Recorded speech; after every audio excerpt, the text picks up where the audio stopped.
Good evening, everyone. Welcome. My name is Francesco Iscro, and I'm the president of the Italian American Museum of Washington, D.C. It is my pleasure to welcome you to our museum this evening, and I'm especially honored to welcome our very special guest speaker, Lidia Bastianich. Before we introduce the famous author, chef, and ambassador of Italian cuisine, I'd like to take a moment to tell you about who we are and our mission. Our museum exists to preserve, promote, and celebrate the history, culture, and contributions of Italian Americans in the Washington area. We do that with our museum exhibitions, our many programs. We sponsor talks with fascinating Italian Americans, such as tonight's speaker. We have an oral history program called the Marconi Project. We provide grants to area college students to do research on our community. And we have archives to preserve historical documents. We also published Voce Italiana, a newspaper, and we do all of this as an all-volunteer organization. All of us are passionate about our heritage. This year, as we continue to celebrate our 5th anniversary, we also join in celebrating the 250th anniversary of the American independence. We plan on using this coming year to foster a renewed appreciation for Italian American history as we look forward toward the future of our community. Lidia Bastianich's most recent book is The Art of La Pasta, and it could be a starting point for tonight's conversation. After all, pasta recently found itself at the center of a trade dispute between the United States and Italy, with proposed tariffs on 13 Italian pasta makers as high 92% on imported Italian pasta, raising concerns on both sides of the Atlantic. Those tariffs were eventually reduced to as little as 2.6%.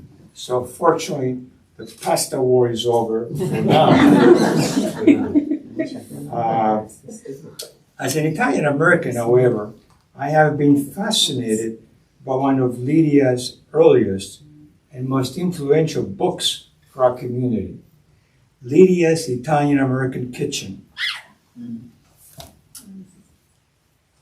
which was first published in 2001, 25 years ago, a quarter of a century ago. This is a seminal cookbook speaks directly to the Italian American experience, documenting how immigrant families preserve their culinary traditions while adapting them to life in America. The dishes in this book tell a story of ingenuity, memory, and continuity, the very story that institutions like the Italian American Museum of Washington, D.C. are dedicated to preserving. I hope that this evening we can talk about this book also. And now, who better to pay tribute to Lidia than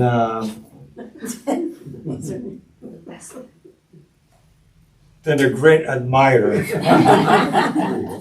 Guilty. and a former board member and a director and a former museum director, Elizabeth De Gregorio. Please welcome.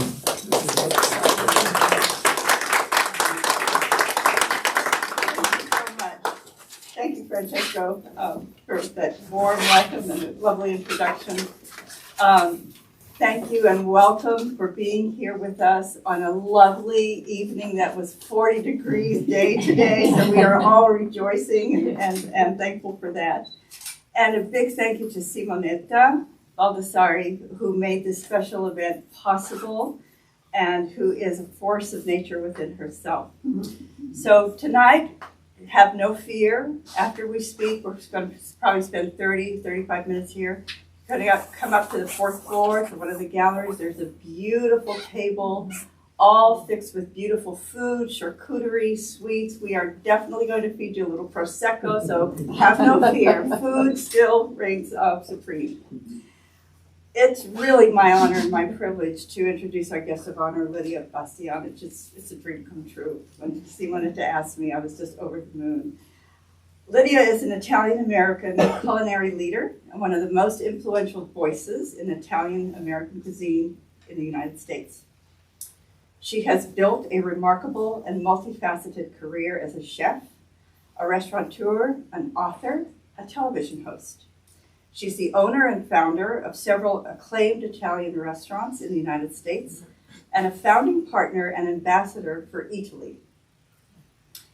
In 2023, 25 years with Lidia, a culinary jubilee, marked her silver anniversary on public television, making her one of PBS's longest-running cooking show hosts and the creator of 6 television series.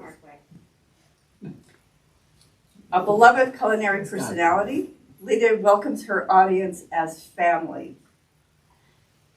Viewers have met her mother, Nonna Erminia, her children, who are active in the family business, and her grandchildren, who occasionally join her in the kitchen and whom we have watched grow up. She's the author of numerous best-selling cookbooks, including her latest, Lidia's The Art of Pasta, which you will have a chance to peruse and see and buy a copy if you wish.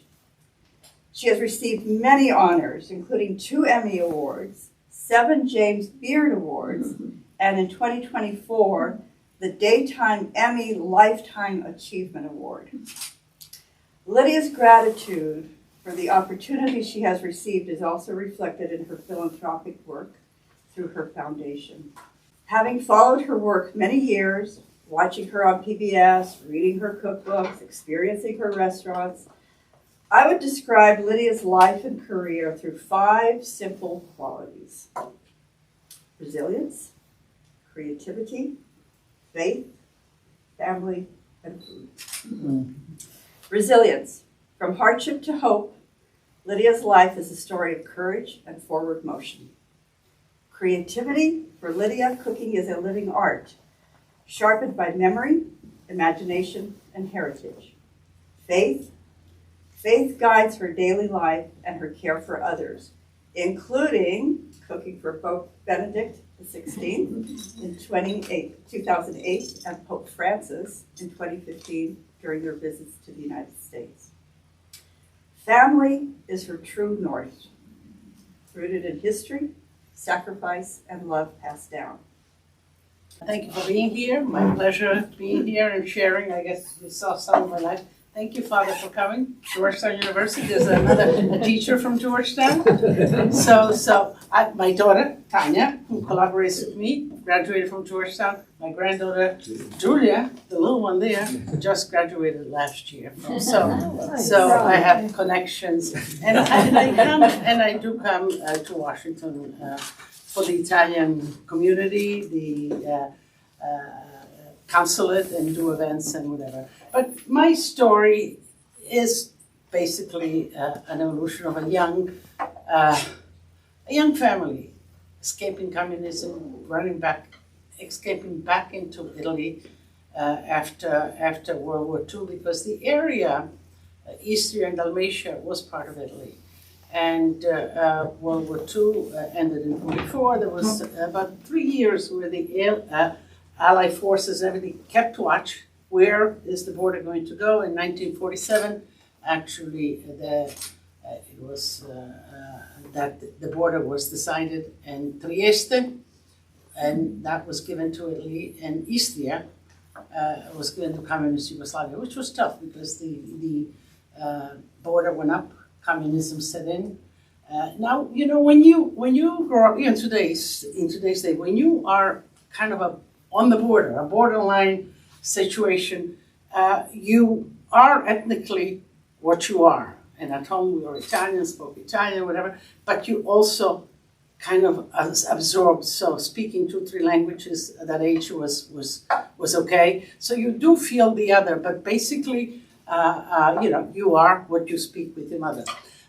When the borders went down, we couldn't speak Italian, we couldn't go to church anymore, and the situation got where my parents, on the other side of the border in Trieste, we had relatives, because wherever you were, when the border went down, that's where you stayed. And my mother, my brother, and I, because they wouldn't allow the whole family to go, my father had to remain, I guess, as a hostage. Now, you have to keep in mind that when that happens, when a regime changes, your name changes. The language that you speak has to change. And all, you have to sort of abide by the rule of whatever the governing situation is. And so our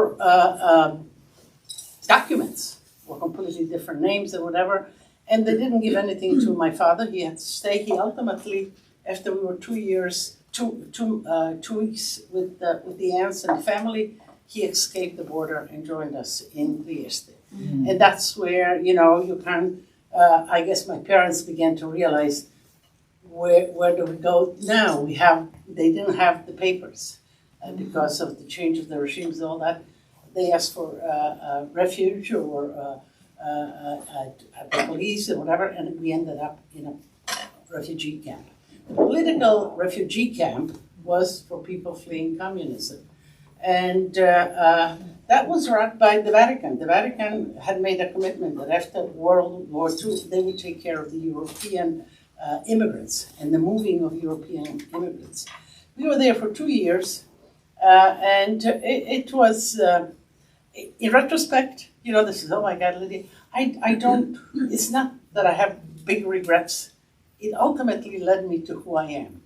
All of that kind of gave me experiences, exposure. At the time, it was difficult to be a 10-year-old with your little plate online waiting for the meal of the day, which usually was spaghetti tomato sauce and an apple and a formaggino, a little cheese. I remember that was continuously, and then those big.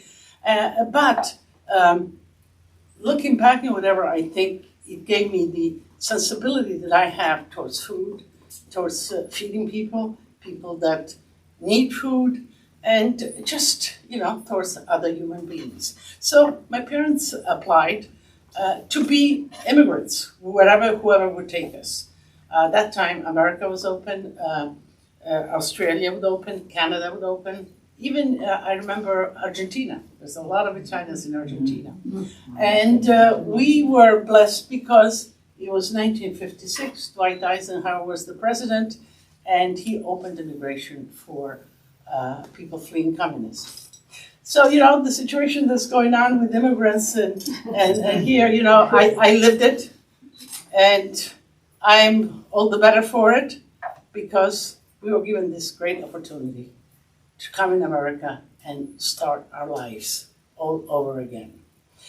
When coming to America, and you're talking about, because you want to get to the Italian American and this book, I was kind of surprised by the food. I had some Italian food I have not eaten before. It's spaghetti and meatball, big spaghetti, big meatballs. That's, you don't eat. Now, you also have to keep in mind that Italy has 20 regions. I come from northeast all the way up. And even though Italy is small, there's a great difference within regions, whether it's dialect, whether it's customs, whether it's especially food. And so at that age, I didn't know all of the Italian food of all the regions, but I pretty knew that area up north. And coming here, it was quite different. We ate polenta, we ate risottos. There was no such thing here. There was, a lot of tomato sauce, spaghetti, big meatballs, and it was kind of different. And at that time, and we go back to 1971 was the first restaurant that I opened. So I was kind of curious, because when going back to Italy, the Italians didn't respect the Italian American food. He says, no, that's not Italian. And I said, well, but it is Italian because the Italians are cooking and eating. So I got really interested into, what is the difference between the Italian American food and the Italian food. And I did a lot of research and travel. I traveled throughout America, all the Italian-American enclaves, whether it's in Boston, whether it was in San Francisco, New Orleans, whatever, to see what was happening there and what was, what were the Italians cooking and why was the difference. And compare that to the regional cooking of Italy. 20 regions, everybody cooks different. Also, I must say that I said, okay, I need to know Italy better. And as I would go back, we would go every year, whatever, to visit, I would go and research in Italy, all of the regions. I had to know all of the food, and I still do. Still to this day, I go, and I see, because till this day, I want to be updated. What is Italy doing in Italy, and what are we doing here, although the two are ever more closer. But the first big influx of Italian immigrants into America was at the end of the 1800s. And basically, they came from Calabria, Sicily, Campania, and Basilicata. The Italian-American food reflects those regions. You see those salamis with all that red pepperoncino there? Calabria, We don't have that in the north. We don't have the pepperoncino in the north. And it follows suit, You come from this region, they came here, and they were cooking what they remembered. But how do you transport a culinary culture, a tradition? You need products. You need the real products, the traditional products. Because today, and you'll see it upstairs, I guess, you have some prosciutto di Parma, you have nice Reggiano Parmigiano, you put it on the table, you're in Italy. It's the same, the same flavor. And those are the products that you need to transport a culture. So these Italian-Americans, the immigrants that came, were looking at it. Now the tomatoes. Tomato is a New World product. Came to Italy after Columbus. But the Italians are masters at being agriculturists and many other things. But in Italy, even today, the largest amount of vegetables and fruits of all of Europe is in Italy, even though it's small, because the diversity, the climate. But also, I said, okay, just a little, why such a little country? So I think what also has to do is with the geography, the topography. You look at Italy, you have the Alps, you have the Apennines, and you have oceans all over. Between all of those, there's a lot of microclimates. And each microclimate is suitable to grow different things better. And the Italians knew how to do that. And so the tomatoes came, and ultimately you got this San Marzano tomato, which the pomodoro, yellow apple, which was called the tomato, was not as fruity here in its original states, in the States, in the Americas. It was larger, was a lot of juice, not as sweet, and a lot of seeds. Whereas the Italians, by the time they evolved, the San Marzano tomato is a smaller tomato, thin skin. The skin sort of blends into and disintegrates. A lot of pulp, not too much juice, so it's not too sour, and not too many seeds. Seeds are tannins, wood, and tannins are bitter, could be bitter. So these Italians immigrants came here, found these big tomatoes, juicy and whatever, and they wanted to make their sauce. So they cooked it forever because it was juicy, added the sugar because it was bitter. In Italy, it's sacrilegious to add sugar to your sauce, And then this Sunday sauce. I was curious about the Sunday sauce. So these big pots, 2-3 hours on this sausages, meatballs, braciole, everything in there. I said to one of my friends, I says, I want to go in Campania, near Naples. I says, I want your mother to cook me a Sunday sauce, but don't tell her anything, just to cook it regularly. And she did. She cooked the sauce, very simple, these plum tomatoes. She put a piece of kotica. Kotica is a skin, that's a salted skin of pork, and a piece of fresh pork. And the whole thing, maybe in an hour, it was done. So the difference between the Sunday sauce in its tradition and here Well, because of the product, the tomatoes, but also these people came because maybe they didn't have even anything to eat, specifically proteins and meat. So here there was meat, so load that sauce, meatballs, braciole, sausages. And this is how the Italian cuisine, this is how, I guess, a cuisine evolves and adapts. Until in 1980s, the Italian imports really began to come into the States. And that's where I could now cook some of the traditional, for example, risotto. Now, risotto is all over the world. It came into Italy in the 700, I think, from Africa, but in Sicily. And Sicily has some rice in its repertoire.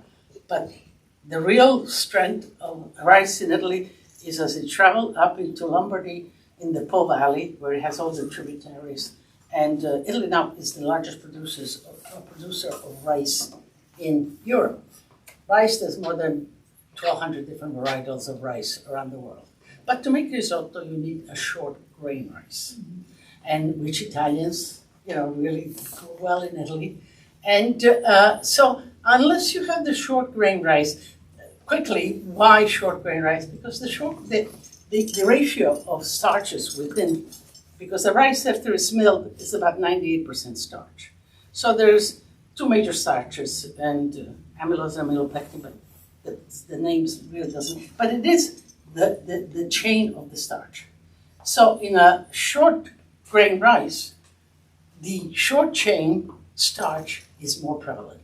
And hence, when you cook it and whatever, it seeps out and it makes the risotto creamy. So you need a short grain rice to make a good risotto.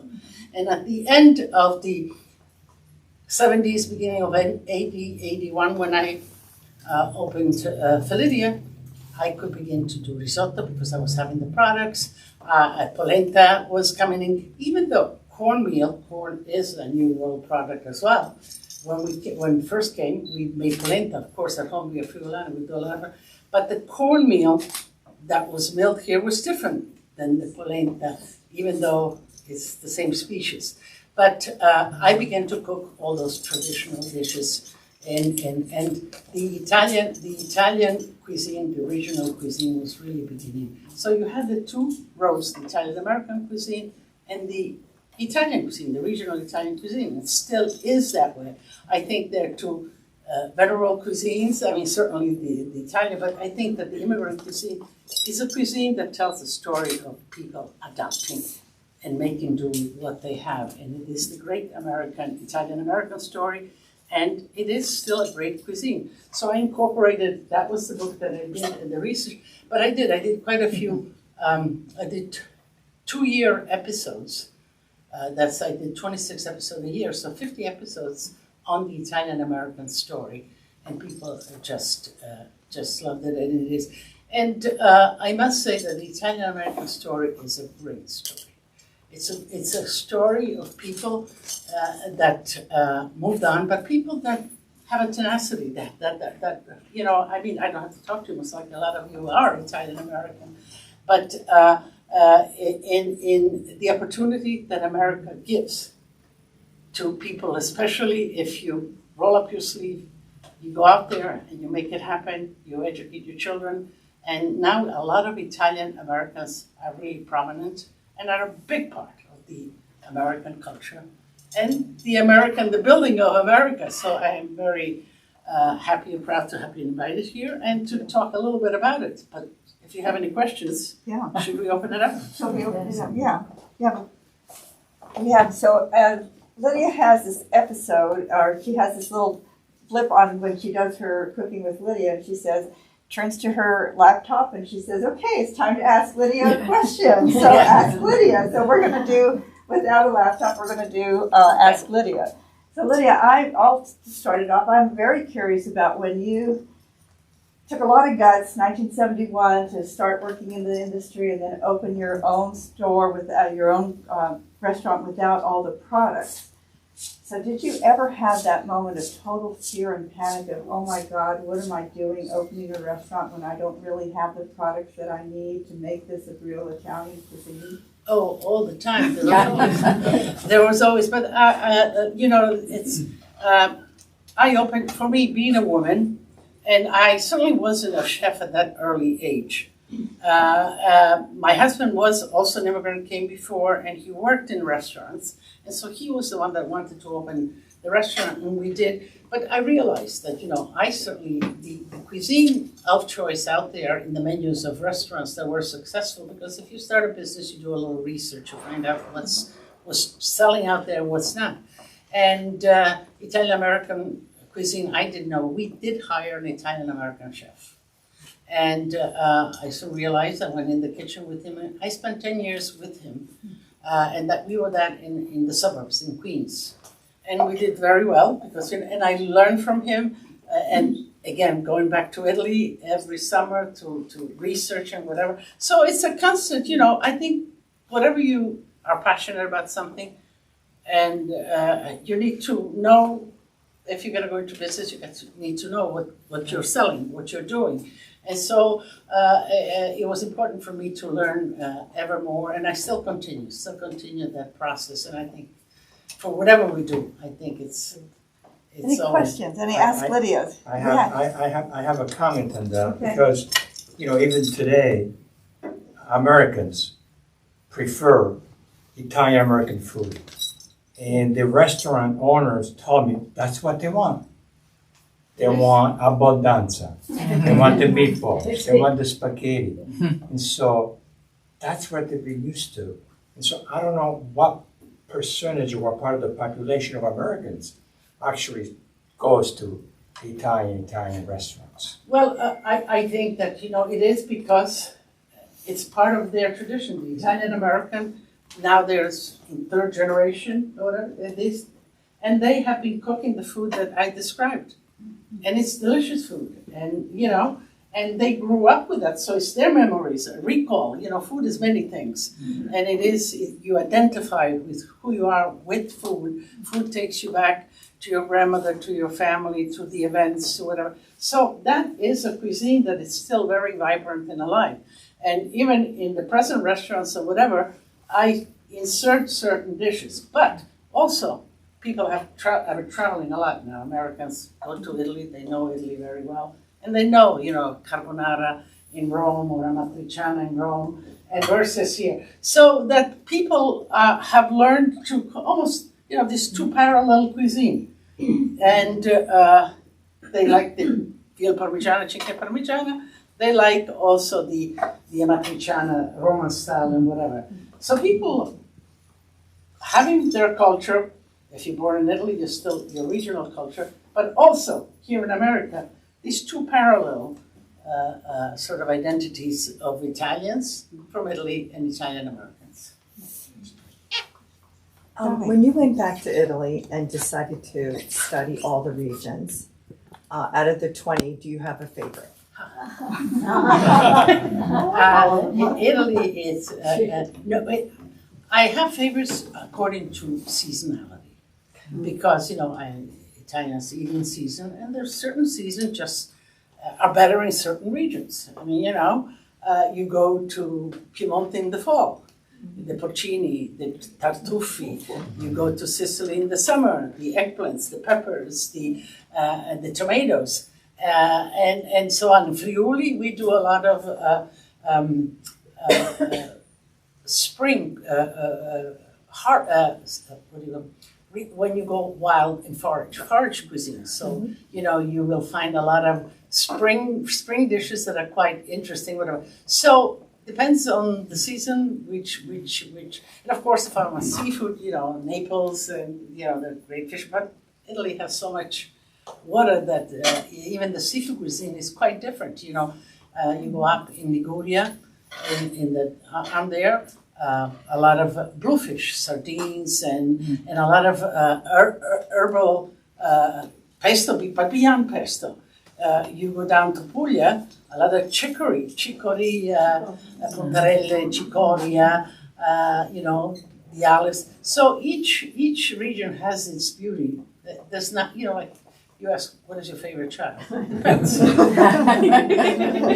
What day is it? Yeah. Adam? I'm sure. No, go ahead. All right. So every once in a while, we read in magazines in Washington that Italy is going to be opening up soon. And just wondering, can you shed some light on, will we ever get an Italy? It is. They're looking for space, and it's kind of grew quite rapidly, and a big Italian company came in, and they have their ideas of how they want to spread, and they have to be careful about carrying on the message, but they're looking at the area, so it's coming. But we were instrumental in bringing you Mozart. Yeah. Yes. Yes, that's my So you were daughter, my involved in son, that? Oh, yeah. Wow. and Stephen Starr. Yeah. Wonderful. I remember, I grew up in St. Louis in the Italian neighborhood, and I remember when you went and did your tours, all those shows, I remember getting texts or phone calls. Lydia's now in our neighborhood, you went to St. Ambrose and met with Monsignore and all that stuff. Well, So it was just a lovely thing, but my family was really excited. I was already I think I was in Chicago maybe at the time. Anyway, I just thought it was so cool to see those different areas around the country, those little Italian neighborhoods. And I think you did toasted ravioli maybe at St. Louis. Were there other places like I know there are little Italian neighborhoods mostly on the East Coast. Did you find anything like out like in Phoenix or in I guess San Francisco has one, but where did you see, were they doing different things there? yeah, they were like in St. Louis. Yeah. The big church is St. Ambrose. Yeah, San Antonio. They because the immigrant there are from Liguria. Now Milano, this patron saint of Milano is St. Ambrose, and so they duplicated that. And you find that in a lot of these little communities, like Rhode Island up there, the Sicilian, the fishermen, and they have their own. Absolutely, throughout the United States, they were kind of enclaves of Little Italy, but within that, regionality also prevailed. The Sicilians, they have their own club. They still do. The soccer club, absolutely. How do you maintain? I think the first restaurant of yours that I ever went to was in Kansas City. That's the only reason they got me to go to work there. And then I think every time in New York I get to go. How do you maintain the quality and make sure that? I mean, do you ever drop in on them and check and taste? I know you have trusted people, but how do you keep track? Lydia's Kansas City is still operating, doing well. My daughter's taking care of it, and I will go there. So I do go regularly. I work with the chefs. I help to set it up. I must say, as I said, 71, and now it's more than 50 years that but COVID sort of, because we had COVID sort of rearranged the whole thing. We had to close them all, and then I decided at that point, it was 50 years that I was in the restaurant business, and both of my children, they were not meant to be in the restaurant business because when they growing up, they were always around the restaurant, and I always used to tell them, you're not going to do that. You're in America. This is hard work. You need to get an education and get a real good American job.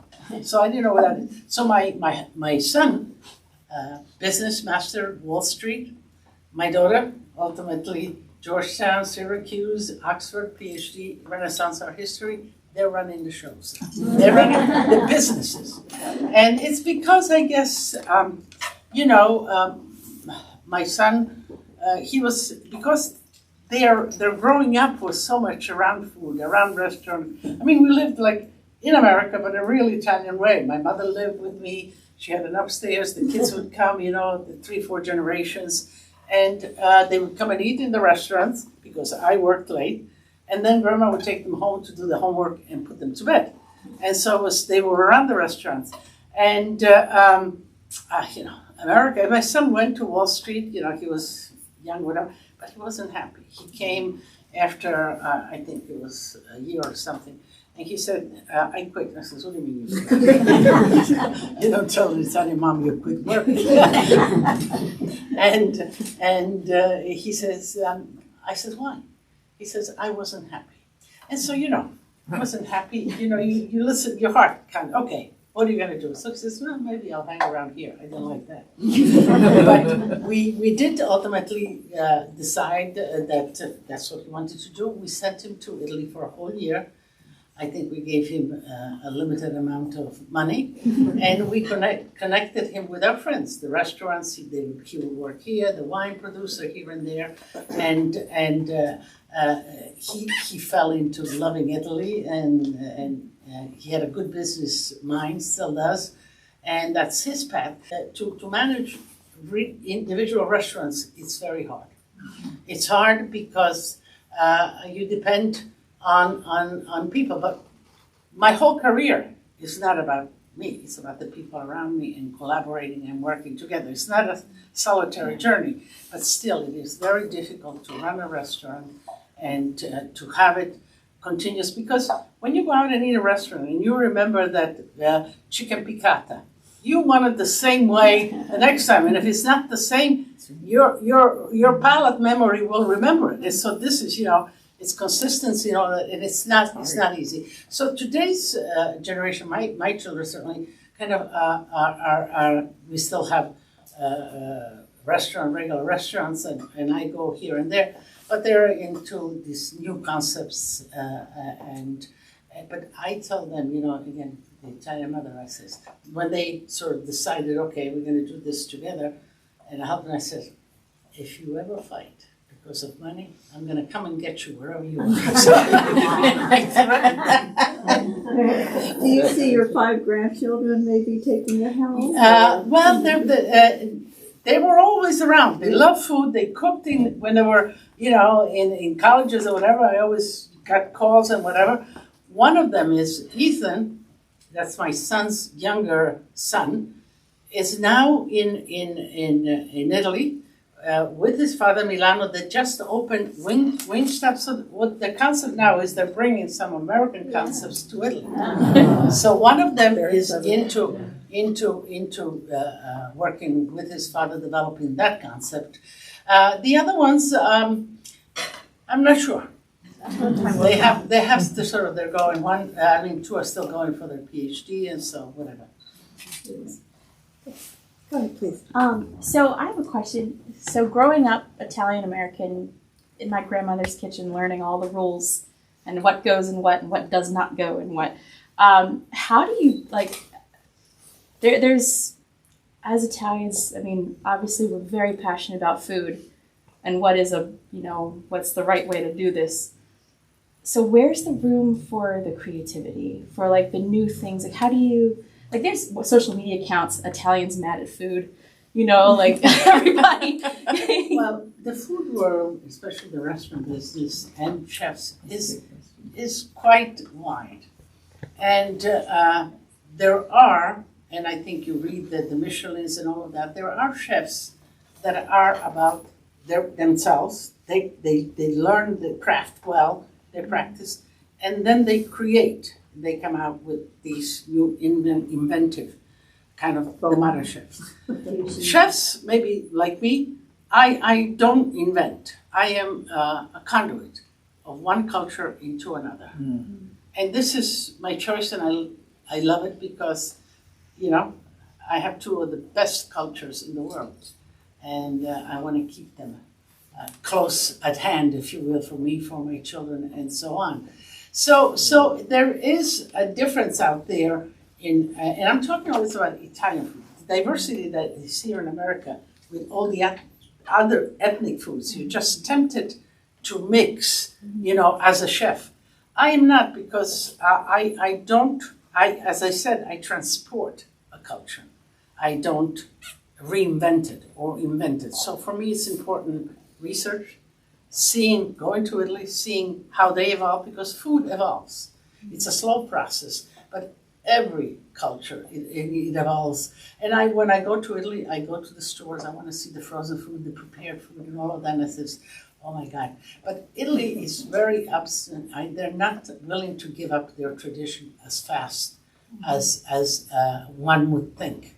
You still, the prime ingredients, they're recognized, they buy them, they use them, and this is who they are. But also, these prime ingredients are really made consciously, nutritionally, and environmentally.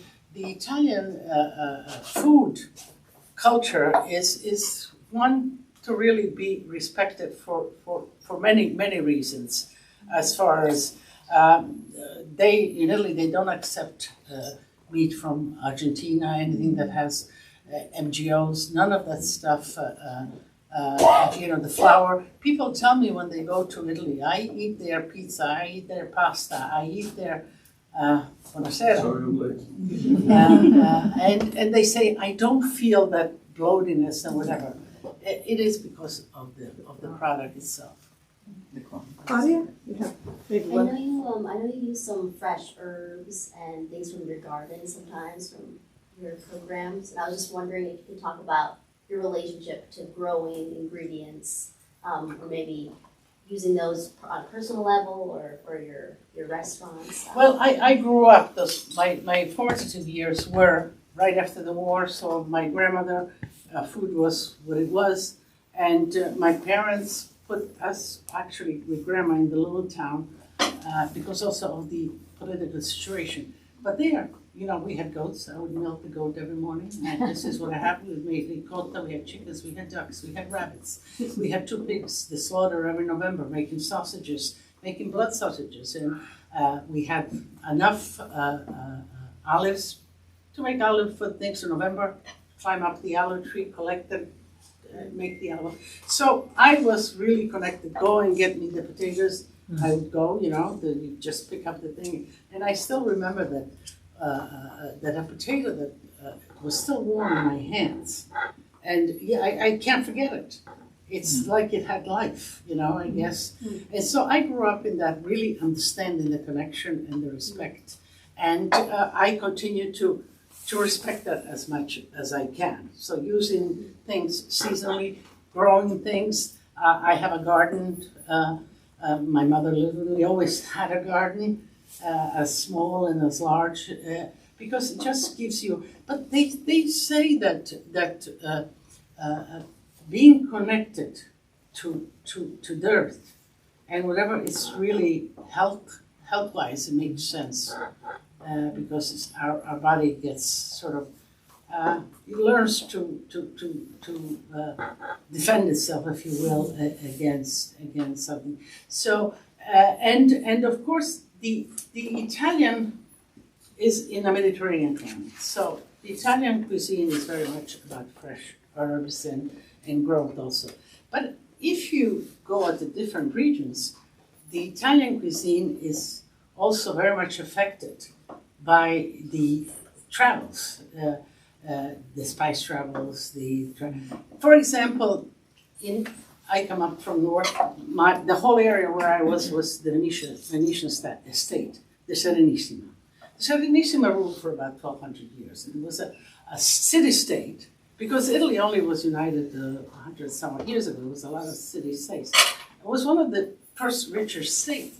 And that was because the Venetian on the islands, the Huns came down to occupy Venice. They went on the islands and they built Venice on the island. And from there they traveled on to the Orient to spice trade.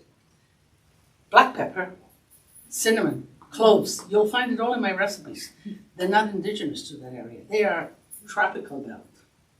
And they were brought up by these trades. And how these trades really influence from time to time the cuisine of that area. I mean, for me, cinnamon, how would I make a strudel without a star? I'm there by Austria too, so strudel is okay. And without cinnamon or black pepper. South Calabria and all of that is the pepperoncino. That's a New World product, pepper. Although they say that in Hungary there was some pepper before, and it changed that. So the cuisine also is affected not only by the climate and whatever, but also by these trades and different occupations through the century. I mean, Sardinia, Spanish, Moors, all of that, Sicily, Moorish. Pasta in Sicily is called itria. Itria, dry pasta, because north we make fresh pasta. Now everything is okay all over, but fresh pasta because fresh pasta is made out of soft grain. Wrong down, the grain is durum wheat, which is semolina, which is a hard grain which has glutens. It's heavier on glutens and therefore retains. And that's where the dry pasta really took hold. But Idria came actually through Sicily. The Arab, the nomads, as they traveled on north of Africa, whatever, before they crossed over, they would make this pulp out of flour or meals or whatever they had, make it flat, dry it on the rocks, put it in their bags, and the next stop that they made, they would settle for the time being, and they would put water boiling. They would take those plaques, crack them, and put them in the water and reconstitute this dry.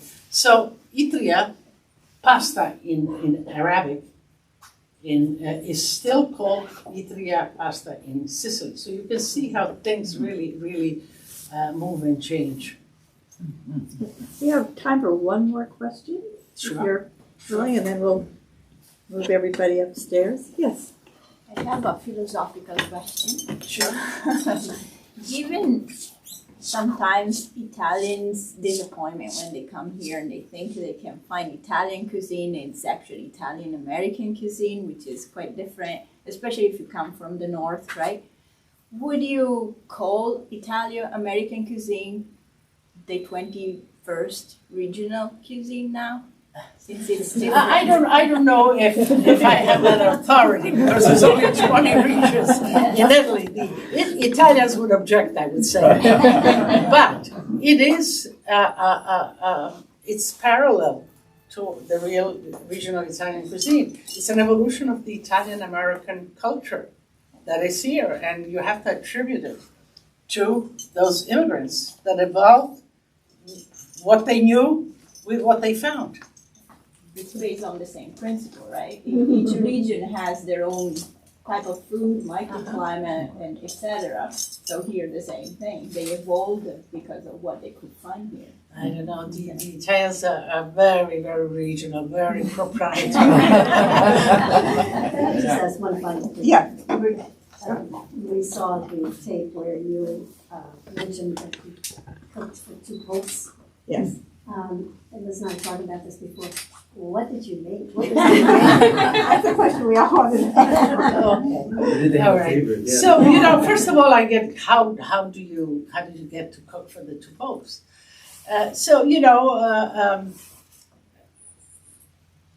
Coming back to Italy and then being free to practice your religion, and then we were brought here by the Catholic Charities. We had nobody here, and you feel this.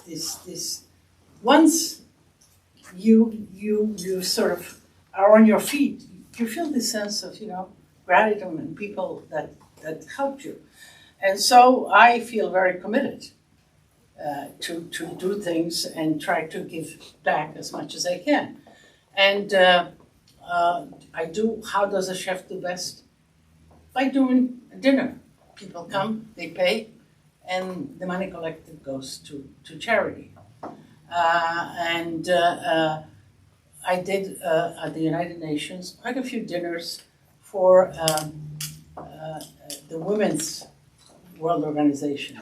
So that program, I thought was so valid, in the sense what the funds went, what they helped women in third world, women, one person family, whatever, she was a seamstress, sewing 1 week for a dress or whatever to feed her children. This women's organization would give small loans for a sewing machine, $300. I remember, $300, that's the least, I can make a few meals and we can get a few sewing machine going.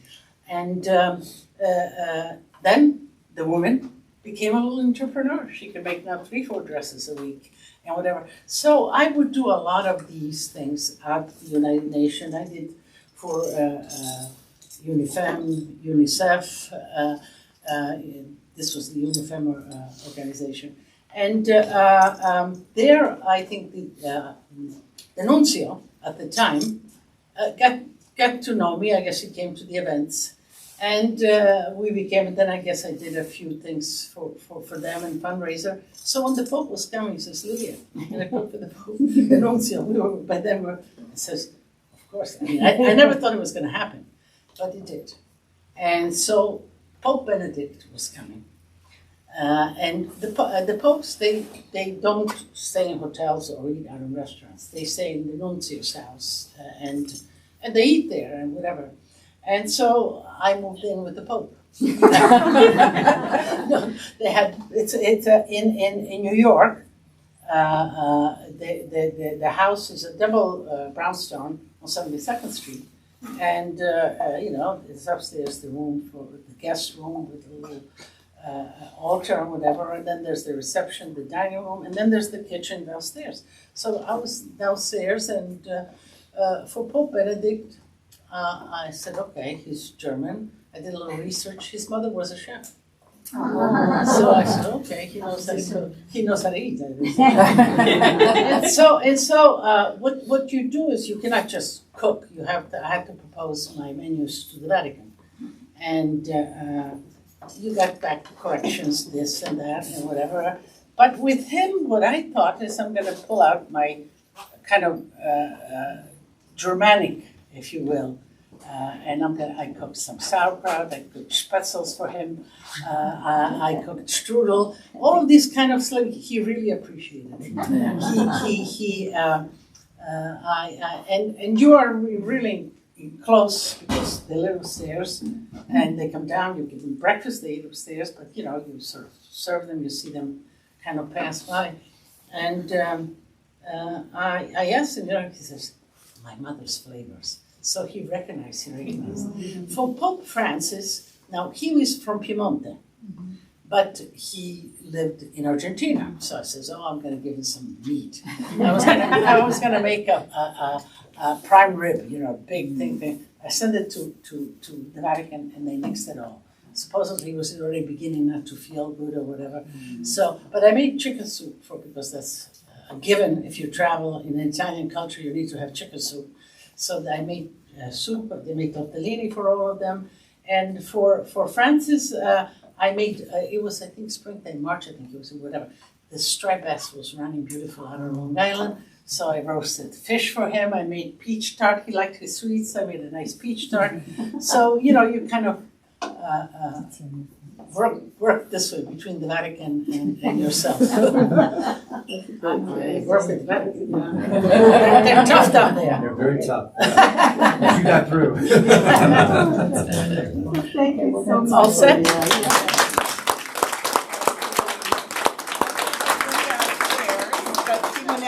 Sì, proprio pochissime parole. Okay, I would like speaking Italian first, and then we have even English because we like make the bridge between the two languages, and especially I love when you can feel the sound of the language, and maybe can make you come here and learn Italian. So, carissimi tutti e gentile Lidia.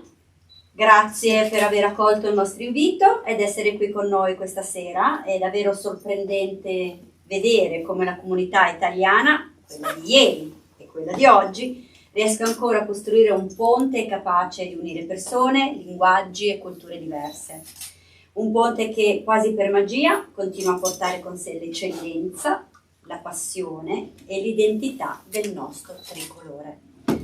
Questa serata non è solo un incontro, è la testimonianza viva di ciò che possiamo creare quando ci ritroviamo, quando condividiamo valori e quando scegliamo di custodire e rinnovare le nostre radici. Grazie a tutti. Vai Claudietta. So, dearest friends and dear Lidia, thank you for accepting our invitation and for being with us this evening. It's truly remarkable to see how the Italian community, both of yesterday and today, continues to build a bridge capable of connecting people, languages, and cultures. A bridge that, almost as if by magic, carries with it the excellence, the passion, and the enduring spirit of our tricolore. Tonight is more than just a gathering. It's a living testament to what we can create when we come together, when we share our lives, and when we choose to preserve and renew the roots that unite us. Thanks to everyone. Before we move upstairs, I just wanted to say two more words, Simonetta, because you might not have noticed that Vito Germanario is there. And Vito Germanario is the chairman of the Lidia Civic Club Charities.